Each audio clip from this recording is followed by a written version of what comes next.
Something weird is happening with tornadoes, and I'm going to talk all about it in this video. So hi, I'm Paul Beckwith, and we know that the U.S. gets more tornadoes than just about any other place on the planet. In fact, way more than any other place on the planet, something like 1,200 tornadoes per year. And believe it or not, Canada is second with 100. I wouldn't have guessed that. But the population density where they strike in Canada is so low that most people would not know that. So Vox did a good article titled "Something Weird is Happening with Tornadoes," and that's what I'm going to talk about. Basically, we're getting more and more clusters of tornadoes, so we're getting more and more days where there's multiple tornadoes, even though there may actually be fewer days total when a tornado occurs.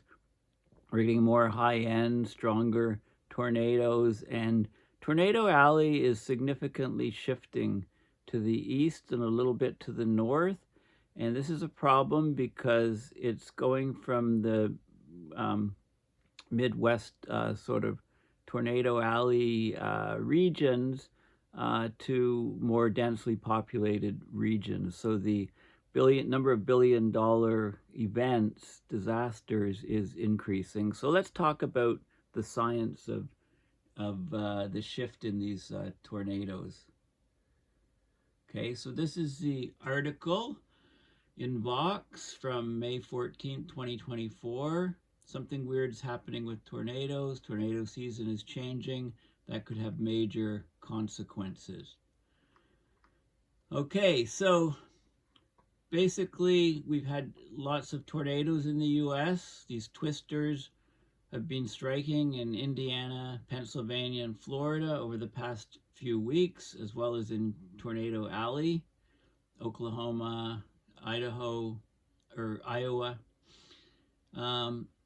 Severe storms in spring are nothing new because spring is the shoulder season, right? We get cold air fronts, massive cold air fronts moving across, and they push up. Cold air is denser, so they're moving fairly quickly. Cold fronts move faster than warm fronts generally, and the cold, dense air slides underneath the warm, moist air. It forces the water vapor up where it condenses, forming droplets and clouds, and releases energy to fuel the atmosphere.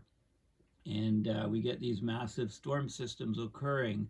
So severe storms in spring are nothing new, but there's been subtle changes in tornado patterns in recent years that portend a more dangerous future for communities across the US from these tornadoes. So according to a preliminary count from the National Centers for Environmental Information, and I'll show you all of these information on all of these links after I get through this article, there's been 547 tornadoes documented from January through April 2024. That figure is higher than the year-to-date average, which is 338. Between 1991 and 2020, right, that's the average, year-to-date average. So the present number is higher than that, but it's in line with the number observed in 2022 and 2023 in the same time frame. So the last few years have been pretty intense. Even as the number of tornadoes has stayed relatively consistent in the last few years, there's been key changes in their behavior over time that could have the major consequences to people. So we're getting more tornadoes concentrated in fewer days, right? So they're less spread out in time. There's a higher number occurring on the same day. When we get a tornado day, it's a very active day. There's loads of tornadoes, but we may actually have fewer numbers of so-called tornado days where at least, a tornado occurs. So there's a 2019 study that is showing this, that we're getting this clustering in time of tornadoes with more occurring on the same day. There's also a growing number of tornadoes occurring in the southeastern part of the U.S. So it's not just in the Great Plains where Tornado Alley has traditionally been and where tornadoes are the most common. It's actually shifted, if you like, Tornado Alley has shifted to much larger regions and also to the east and also a bit north, I think, as well. There's a lot of experts that don't know why both those trends are occurring. It says here it's not clear if climate change is playing a role, but I would disagree with that statement. I think it's extremely clear that climate change, of course, has to play a role because it's changing the dynamics of the atmosphere. And also the large scale patterns, which depend on the jet stream locations and behavior, is also changing, as I've mentioned many, many times in previous videos. So these shifts in patterns of tornadoes means people will have to prepare for these natural disasters in new ways. Some communities will endure more severe storms in rapid succession. Others will be forced to build infrastructure for tornadoes because they haven't really experienced tornadoes in those regions. Talking about the southeastern parts of the U.S., they're not used to tornadoes. They don't have any infrastructure in place. No cellars, no tornado bug out places, structure. The building codes are different, so there's more trailers and flimsy homes in some of those regions because they've never had this threat before. Okay, so what we do know and what we don't know about what is happening with tornadoes. Let's go into a few more details. So we have some information, scientists, about why there are more concentrated tornadoes or clustering and why the locations of tornadoes have shifted slightly. So with the clustering, it's tied to the presence of atmospheric and wind conditions that fuel dozens of tornadoes at once. So when there's a lot of energy in the atmosphere, when the conditions are right, instead of just generating a few tornadoes, we're getting dozens of tornadoes generated simultaneously in this large area where the atmosphere is very disturbed.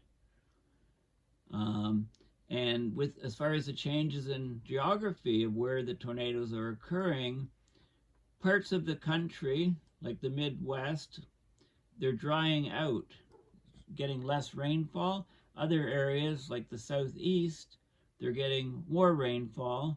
And also we're getting a lot of moist air going into the Southeast from the Gulf of Mexico, for example. Okay, so the drying out of the legacy tornado alley means fewer tornadoes there. The changing rainfall patterns with more rain to the east means more conditions conducive to tornadoes there. So that helps explain why the location of Tornado Alley has shifted to the east and also to the north. This increase in the tornado clustering has actually been observed since the 1980s, and it continues into present day. That's what the author of the 2019 study, Tyler Fricker, says about the subject. So according to the study, the 2019 study, 11% of tornadoes occurred on days when there were 20 or more tornadoes from 1950 to 1970. Okay, now 29% of the tornadoes that occur on these days when there's 20 or more tornadoes. So the clustering is very, very noticeable, right? We're getting over 2.5, almost 3 times as many tornadoes clustering on the days when there's tornadoes. So you have days where you get massive numbers of tornadoes in certain regions. The prevalence of low pressure systems, right, jet stream related, the warm, moist environments where the cold fronts can push up the warm, moist air and you get condensation and you get water droplets and clouds and storms developing high convective available potential energy. There's also high wind shear, changes in speed and direction of wind combined with height. All of these come together to fuel these clusters of tornadoes. The wind shear is necessary to get the rotation occurring. So we're actually seeing a reduction in the total number of days where there are tornadoes, but those that do occur are almost supercharged days, producing substantially more tornadoes than what we would otherwise expect. What's still unknown is whether such shifts are related to climate change as the Earth has gotten warmer. It's okay, so we don't have all of the studies done yet, but I think it's going to be pretty clear, the climate change impact on these things. It's hard to pull out the different trends. Maybe the natural variations are impacting tornadoes, maybe the broader climate change, maybe it's a combination of both as a climatologist. So, basically this is still a very cutting edge area of research. But I think, to say that we don't know whether climate change is affecting it, I think that's just disingenuous. Experts similarly have some sense of why tornado geography has shifted, but they're still working to untangle the factors involved. So environmental conditions in the last few decades have made the southeastern parts of the US more conducive to tornado formation, right? As the Great Plains dry out more and there's fewer tornadoes in the legacy tornado alley, parts of the Midwest and Southeast experience increases in precipitation.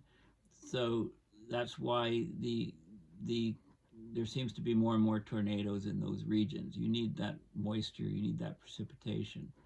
So Tornado Alley is historically the corridor that runs from South Dakota south through Iowa to Oklahoma and Texas.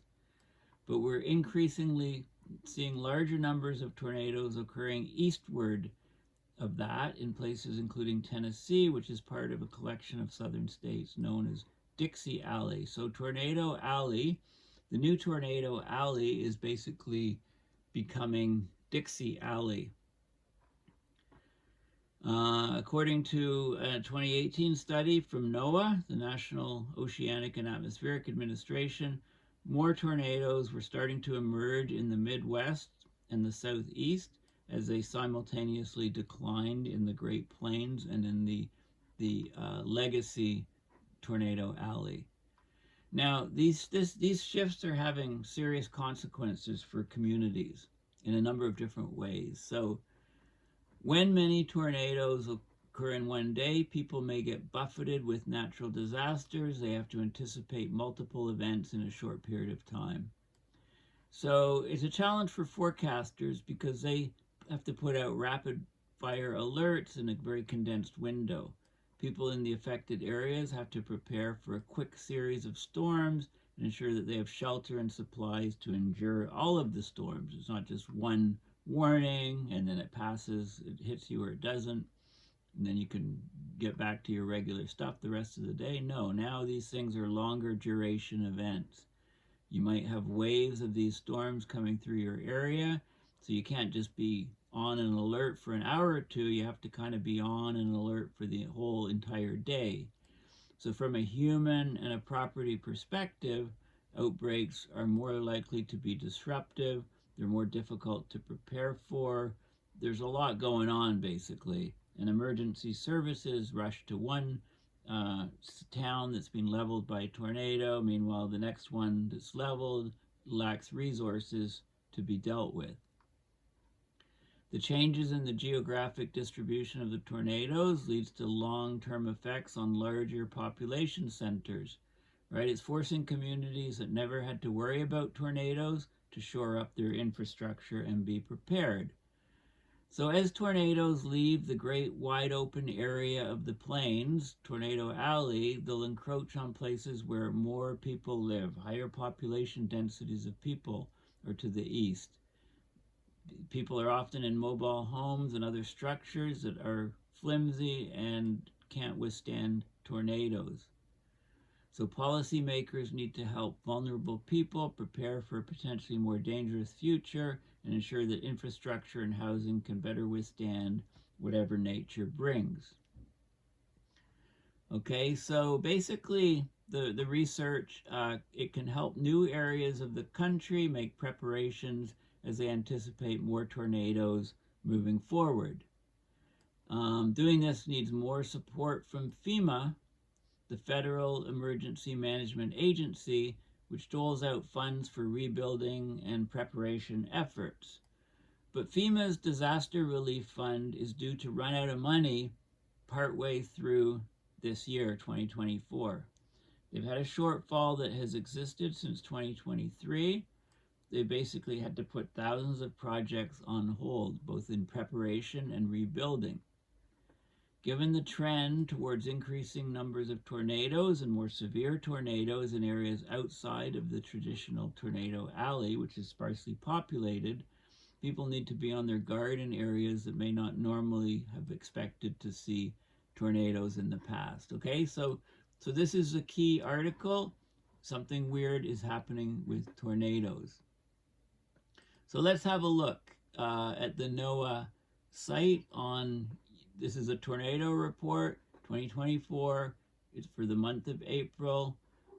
It shows the U.S. tornadoes from January to April in all the different years from 1950 to present. And you can see I see a trend increasing slightly, right? 2011 was an exceptional year, 912 tornadoes from January through April. This year, 547, right? That's preliminary. There's some uncertainty because some of them are counted twice, etc. So that number is likely to change. Okay, here's where the tornadoes have occurred in April 2024. So we've got, we're not in the traditional tornado alley, right? There's more to the north and a lot more to the east, you know, and it's more to the, heading up to the northeast. You can see the trend there. Okay, this is U.S. tornadoes just in April. So 2011, massive year. This year is quite a bit higher than the average. Okay, so there's lots of data on, you know, why it's a preliminary count, and you know, a whole report, and you can actually generate reports for different years, for different months, etc., etc. And this is actually an interesting website. While I'm here, I'll just show you, you know, you can go, actually, I didn't want to do that. You can look at the other things that you can look at. So they have reports on, they have data on drought report, wildfires, tornadoes, global climate stuff, cyclones, etc., etc. Okay, so there's a lot of good information there. You can get summary information, you know, key points where the tornadoes are occurring, temperatures. This is a summary of all the different parameters that they're looking at, drought reports, etc. Okay, so there's loads of information here, monthly briefings, etc. Okay, I could do a whole video just on this one site. It's excellent. Maybe I will end up doing that, but play around with it yourself in the meantime. So here's a paper. Tornadoes in the USA are concentrating on fewer days, but their power dissipation is not. So it talks about the so this talks about the clustering effect of tornadoes on fewer days.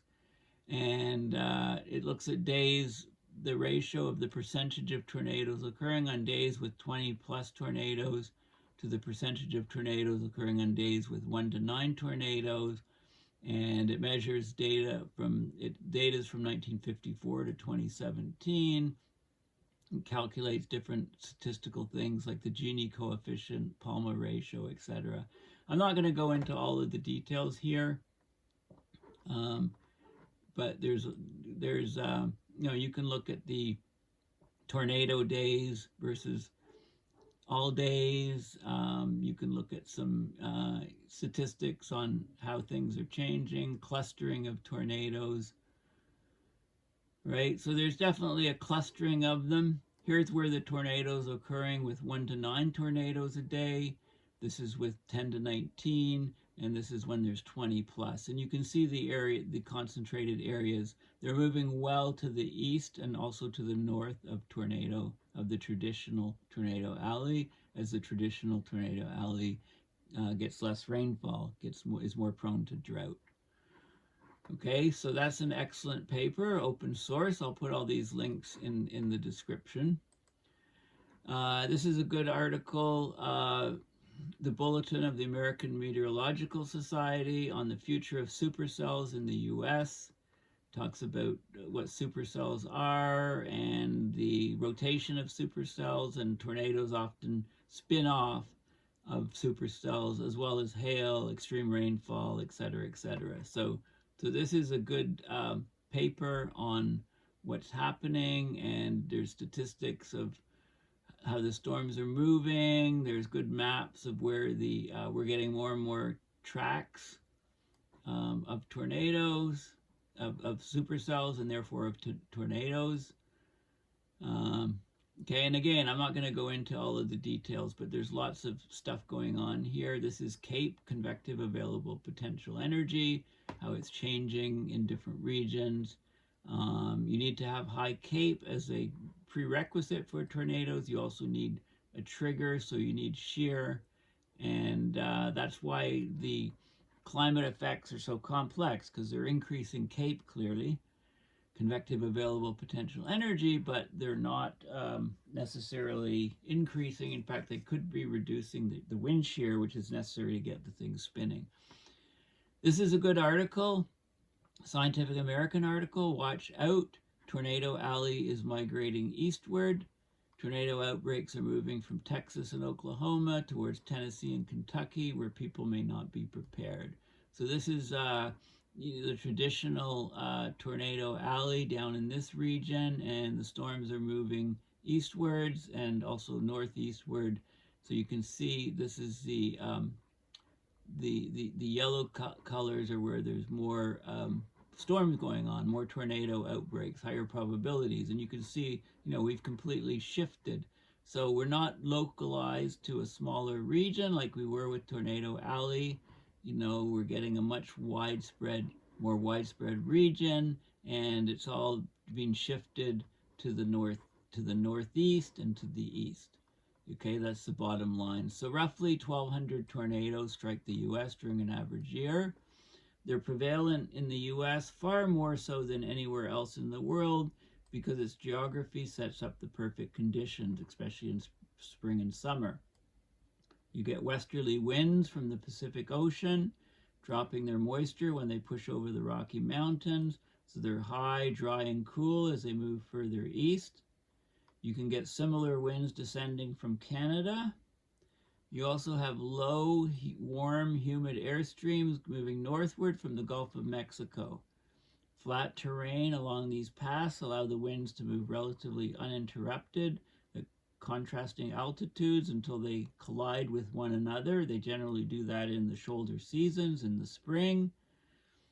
The angle at which they collide is important. That creates unstable air and wind shear. These are two big factors. You need unstable air and you need wind shear to favor tornado formation.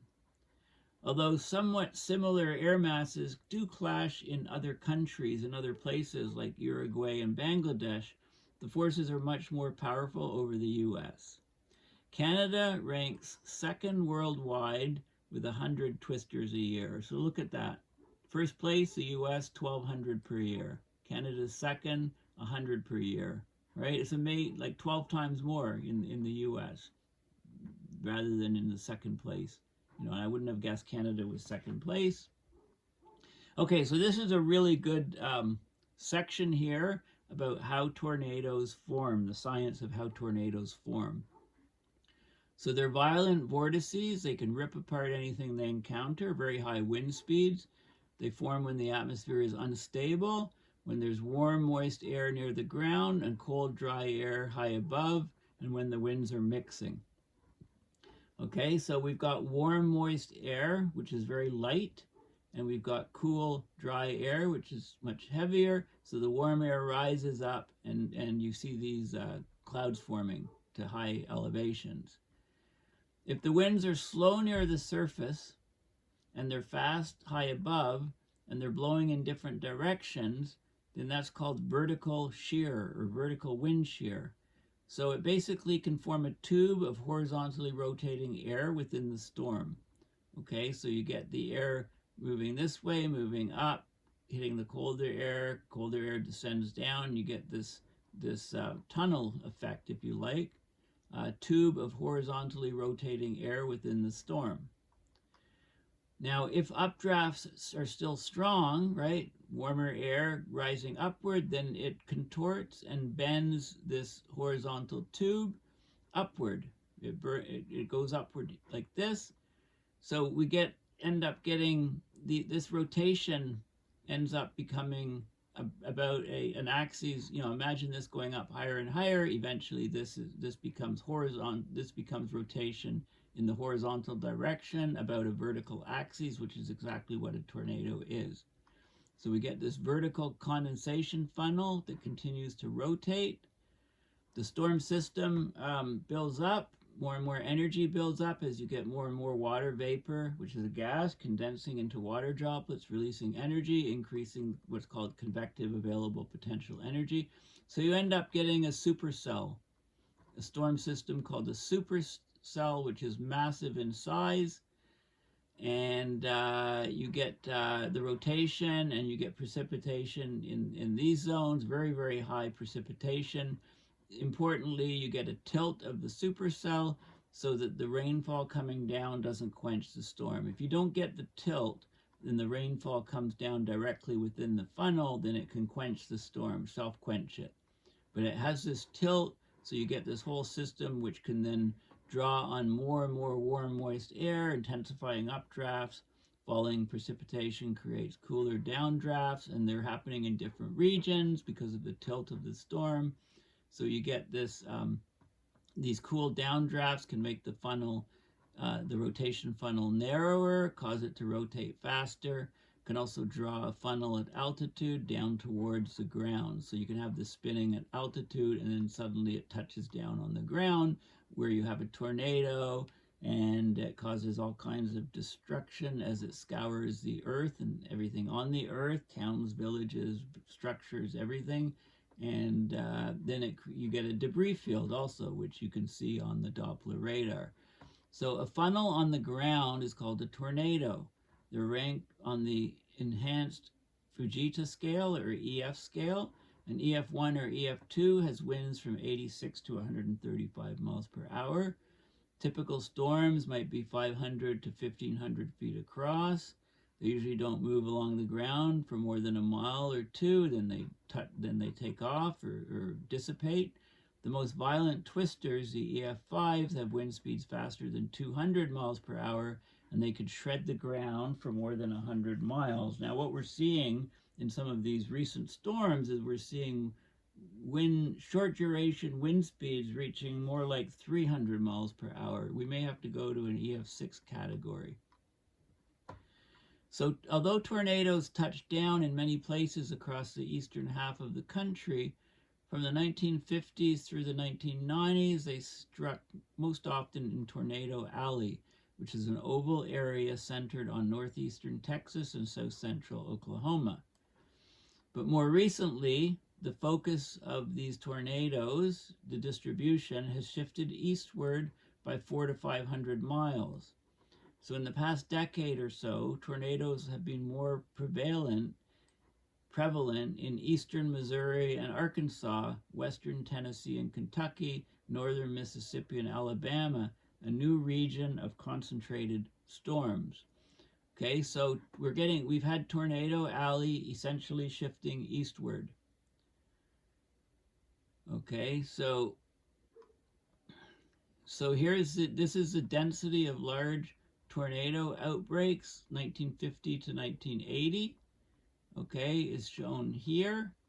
And 89 to 2019, we're seeing in the hash areas. So this is where we've had it before. Normally, we're getting more and more storms over in this region here. A definite shift of Tornado Alley.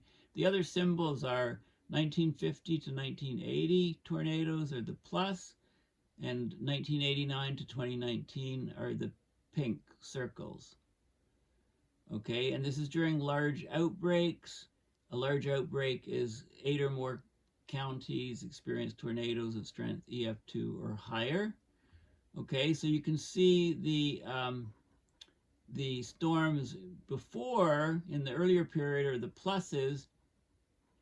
Okay, but now they're the pink areas, the pink dots. So you can see a definite increase in pink dots as you move to the east and also as you move to the north, so the northeast. Okay, so we're getting far more storms occurring east and northeast of the of the legacy tornado alley, if you like. Okay, so it's very, very clear data from here how tornado alley has shifted. So in early 2023, what happened epitomized the trend. So, violent twister, wind speeds 170 miles per hour, hit Rolling Fork, Mississippi on March 24th, killing at least 26 people.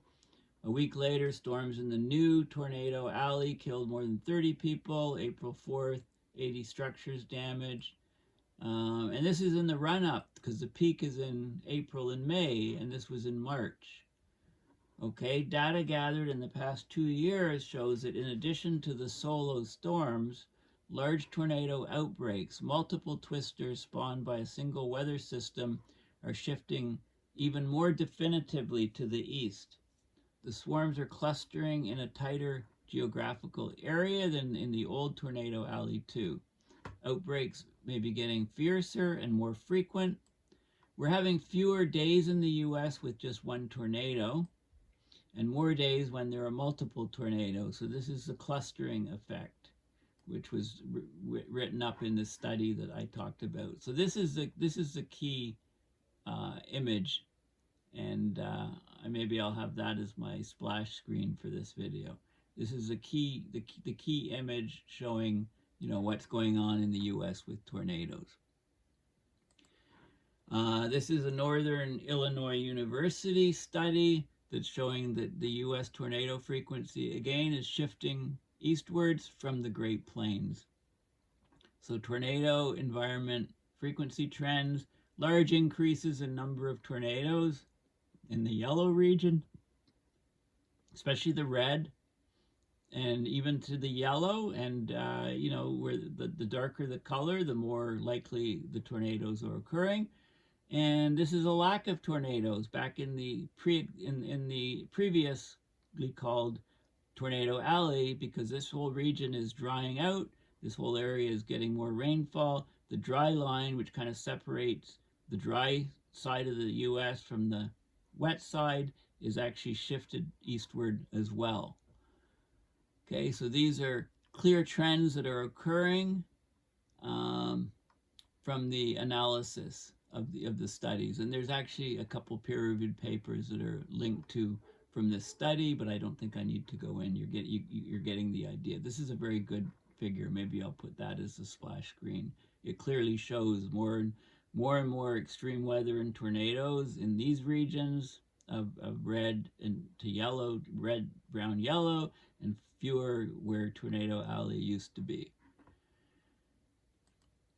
So Climate Central has a good article on severe storm, supercell, and tornado trends. Severe storms account for nearly half of all U.S. billion-dollar weather disasters since 1980. The U.S. has experienced 6 times more billion-dollar severe storms during 2001 to 2022 than during the previous 2 decades. As climate continues to warm, the number of days conducive to severe weather is been increasing. The threat of supercells, which are these severe rotating thunderstorms, is dramatically increasing in parts of the country, including areas unaccustomed to these dangerous storms. Conditions favorable to supercells and tornadoes are expanding into historically less active winter months, so the season is changing as well. More tornado outbreaks are occurring in the southeast and mid-south regions with greater mobile home density.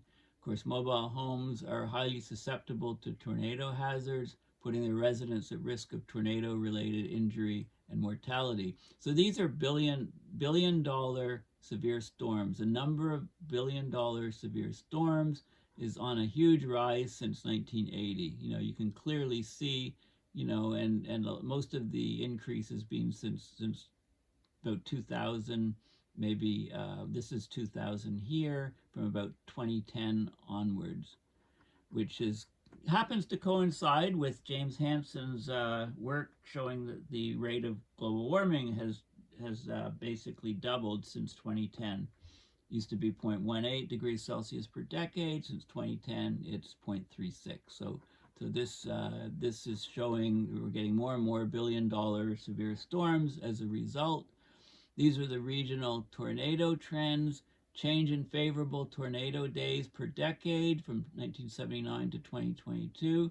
Okay, instead of in the traditional tornado alley, we're getting more to the east and actually quite a bit farther north as well, even up into Canada. Okay, mobile home density. You can see the density is very high down in these regions, these warmer regions. And Tornado Alley is shifting into those regions, into those vulnerable communities. More frequent supercells are occurring, more intense storms, convective available potential energy. The Cape is increasing with climate change, more energetic atmosphere. But the number of tornadoes days hasn't increased because you need the wind shear to trigger the rotations. A new study projects a 6.6% increase in supercell frequency nationwide by the end of the century because of climate warming. This study was published in January 2023. It projects an increase in supercell frequency in the eastern U.S., which is a densely populated part of the country, largely unfamiliar with the magnified danger associated with supercell-spawned tornadoes. Okay, and it's also showing that they're occurring they're increasing. The storm season has increased, right? As we're getting the warming. Conditions favorable to supercells and tornadoes are not only changing location but expanding seasons. So the spring and early summer months of April, May, and June are the most active for tornado formation, right? 54% of all U.S. tornadoes occur on average each year in those seasons. That's 54% of about 1,200 on average. But the historical tornado season is expanding as the number of winter and early springtime tornadoes increases. Okay, so we're getting more tornadoes in December, January, and February. They've increased 71% in those seasons. March and April tornadoes have also become more frequent, with increases of 36% increase in March, 67% increase in April. Okay, so we're getting a lot more before the traditional tornado season. Nearly 15% more supercells are expected in February, 36% more in March, and 66% more in April by 2100 under a business as usual climate warming scenario. Okay, so basically, and it talks about some of the tools for getting more information and so on. So, these are the trends that are occurring that we're seeing. This is a very good article in Bloomberg. Recent article. Do you want the good or bad news on tornadoes and hurricanes? Climate change might make them less frequent, but more destructive. Okay, so that's what we've got. I like this. He says, if the car crash fairy offered you a deal that would lower your odds of getting in a car accident, but the trade-off was that any accidents you did get into would be far more likely to injure or kill you, you'd probably take a pass on that deal. But that's sort of the bargain that we've made with climate change and two of the most destructive natural disasters, tornadoes and hurricanes. Okay, so many of the heat waves, droughts, and floods that are racking the planet have been clearly made worse or more likely by warming. But the jury is kind of still out on tornadoes and hurricanes. They're more complex and they're smaller spatial scale, at least tornadoes. So they might actually happen less often in a warming world in some places, but the ones that do occur are likely to be much more destructive, raising the risk for everyone from insurers to urban planners. Okay, so they talk about the onslaught of tornadoes that people in the Midwest are facing, thinking that there's never been more of them. Like Indiana suffered its 5th twister attack of 2024 after one of the state's busiest years on record. But in fact, tornadoes seem to happen in Indiana about as often now as they did in, say, the 1970s. So here you go. This is the tornadoes in Indiana from 1950 to now, and you can see clustering, but the trend overall is not a huge rise. Okay, so it seems counterintuitive. The supercell thunderstorms that breed tornadoes thrive on heat, moisture, and instability in the air, something that weather nerds call CAPE, or convective available potential energy. Climate change is certainly generating plenty of CAPE, convective available potential energy, but these storms also need wind shear, which is the change in wind speed and direction at different altitudes. Of course, global warming creates more CAPE, but it can create less wind shear. So in some places and times, warming's CAPE effect will outweigh its wind shear effect, producing more tornadoes. In other times and places, the opposite will happen. So it's tough to model because tornadoes are hyperlocal events. They chaotically pop in and out of existence like virtual particles or TikTok dances. So the 2021 study at Columbia and Central Michigan University suggested for every 1 degree Celsius of warming, that would make tornado-friendly conditions increase by 5 to 20%. Though the actual incidence of severe weather would increase by a little less than those percentages. We've warmed, 1.3 or 1.5 or whatever. We're going to have noticeably more supercell storms as it would continue to warm and other severe weather. Here's a study that said as climate warms, tornadoes will increasingly be included in the package deal of misery delivered by hurricanes, along with floods, storm surge, and high winds. So basically, a couple of years back, scientists did notice a trend of fewer days with tornadoes, but with more tornadoes hitting all at once. So this is the clustering effect, which I've already talked about. And I've also talked about Tornado Alley that cuts through the middle of the U.S. It's shifting eastward over time. This is already happening, and supercell storms are happening earlier in the year, in the season, as the planet warms. So it may sound like a wash, but as tornadoes leave the great wide open of the plains with low population density, they're encroaching on places where more people live, often in mobile homes and other structures that aren't prepared for them.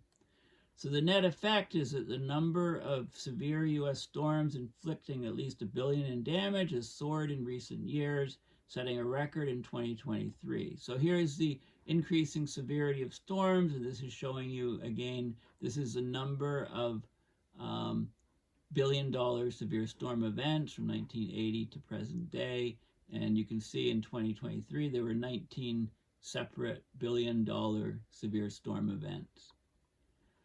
Okay, hurricanes are a bit easier to predict than tornadoes. Climate models suggest global warming might actually make them happen less often.